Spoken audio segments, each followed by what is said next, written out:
গুন্ডা তৈরি হয়েছে, কারণ গরিব সংখ্যালঘুরা তাদের কাজের জন্য পশ্চিমবঙ্গ ছেড়ে বিজেপি শাসিত রাজ্যে যেতে হয়।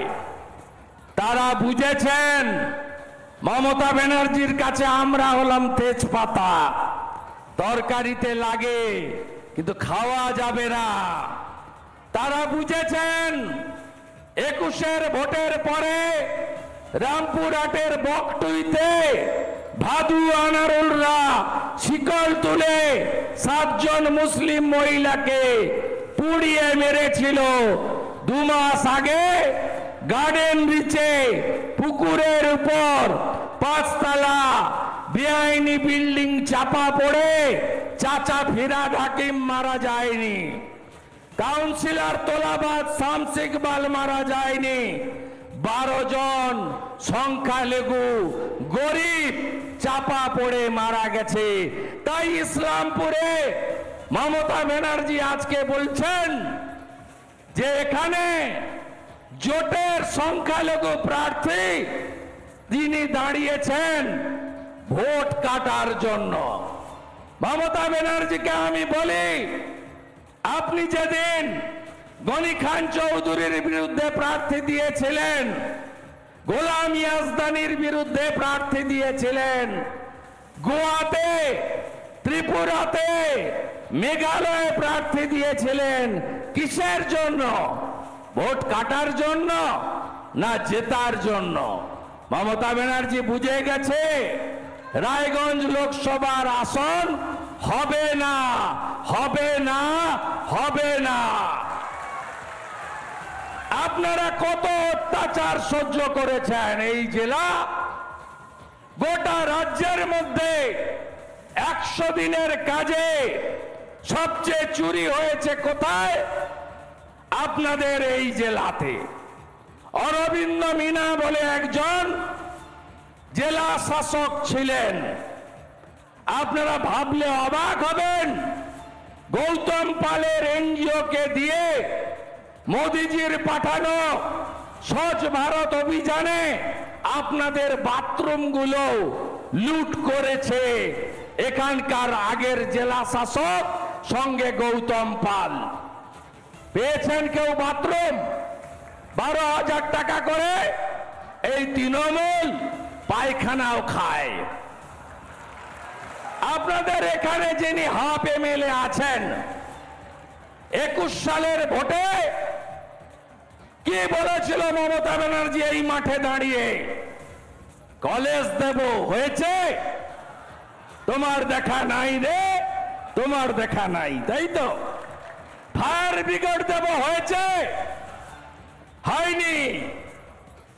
উল্টো দিকে এই হাফ মন্ত্রীর স্ত্রী, তিনি 100 দিনের কাজে প্রধান হিসেবে চুরি করে গোটা পশ্চিমবঙ্গে রেকর্ড করেছেন। এর বদলা আপনাদের নিতে হবে। মাইনরিটি স্কলারশিপ, ছাত্র নেই, স্কুল নেই, হাজার হাজার মাইনরিটি স্কলারশিপের টাকা চুরি হয়েছে। এখানে এজেন্ট ছিল পার্থ চ্যাটার্জির, এক তো গৌতম পাল আছে, সঙ্গে বেঞ্জামিন, এরা মিলে এই জেলা থেকে বেকার যুবক যুবতীদের কাছ থেকে দোকান খুলে কত কোটি কোটি টাকা লুট করেছে আপনারা জানেন।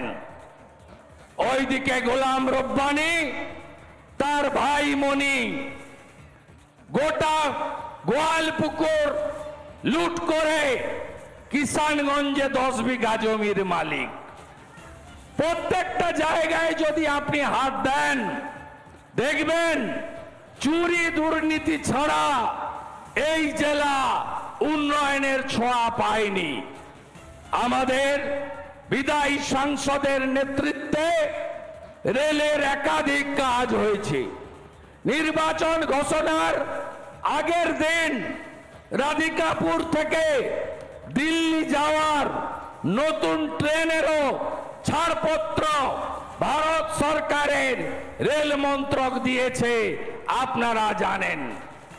অন্যদিকে উত্তরবঙ্গ, বিশেষ করে রায়গঞ্জের দাবি এইমস হসপিটাল। নরেন্দ্র মোদীজি দেশে ক্ষমতায় আসার পরে তিনি সমস্ত জেলাতে যেখানে যেখানে মেডিকেল কলেজ নেই, মেডিকেল কলেজ দিয়েছেন। তার সুফল আপনারাও পেয়েছেন। ৭৫ টাকা কেন্দ্রের, ২৫ টাকা রাজ্যের।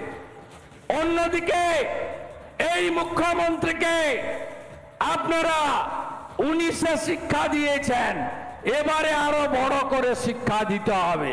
কেন? মোদিজি বললেন রায়গঞ্জের এইমসের জায়গা দাও, উনি জায়গা দিলেন না, কল্যাণীতে জায়গা দিলেন। মোদিজি ওখানেও করে দিয়েছেন। মোদিজি এখনো চান উত্তরবঙ্গে একটা এইমসের মতো হসপিটাল হোক। আমরা চাই, এবং আমি আপনাদের কথা দিতে পারি, আমি শুভেন্দু সরকার, বাসুদেব সরকার, নির্মল দ্বারা আমরা নিচে গ্যারেন্টার থাকলাম, কার্তিককে পাঠান, রাজ্য সরকারের জায়গা লাগবে না। কেন্দ্রীয় সরকারের যেখানে জায়গা আছে, রেলের হোক, বিএসএফ এর হোক, এনএইচ এর হোক, আমরা উত্তরবঙ্গের এইমসের সমস্যার সমাধান করবই। আপনারা পাঠান। আপনাদের কি কারো দ্বিধাদ্বন্দ্ব আছে তৃতীয়বার প্রধানমন্ত্রী কে হচ্ছে? আছে দ্বিধাদ্বন্দ্ব? মনে প্রশ্ন আছে? প্রশ্ন নেই তো?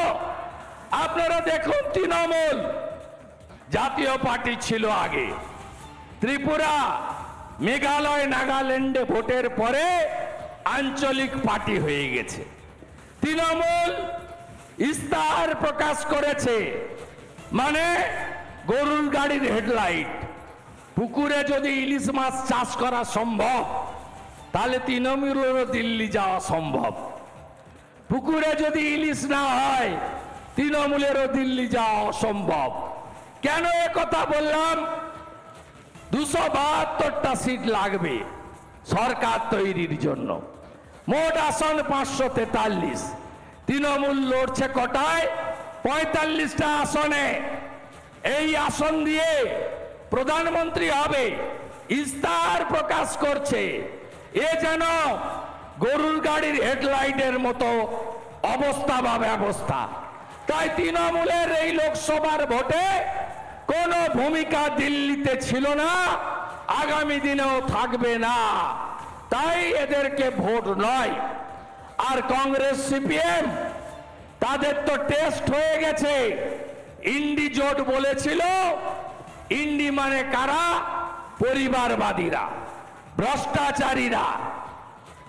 ইন্ডি মানে কারা? যারা তোষণ করেন, যারা রামনবমীকে বলেন দাঙ্গা ডে, তারা হলো ইন্ডি জোট। ইন্ডি জোটের পিণ্ডি ছত্তিশগড়, মধ্যপ্রদেশ, রাজস্থানের ভোটেই চটকে গেছে এবং মোদিজি জিতে গেছে, বিজেপি জিতে গেছে। তাই এইবার